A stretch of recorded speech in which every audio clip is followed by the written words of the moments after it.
Alden Richards update and a movie actor of the year. Alden Richards for 5 breakups in a romance. Congratulations. BP Choice Award, movie actor of the year, Alden Richards. Yun, congrats kay Alden. Deserve ka ni Alden. Daming award ni Alden, sunod-sunod din. Congrats. Hello.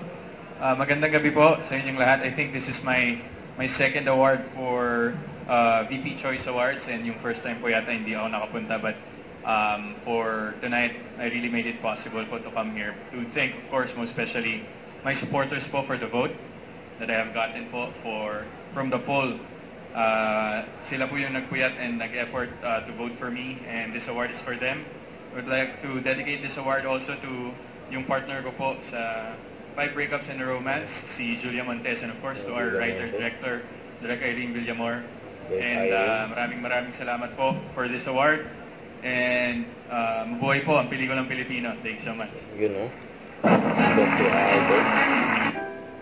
and after ng awards, yan, interview pa nga si Alden ni Lars Santiago. Abangan niya sa 24 oras. Ganda na outfit ni Alden eh.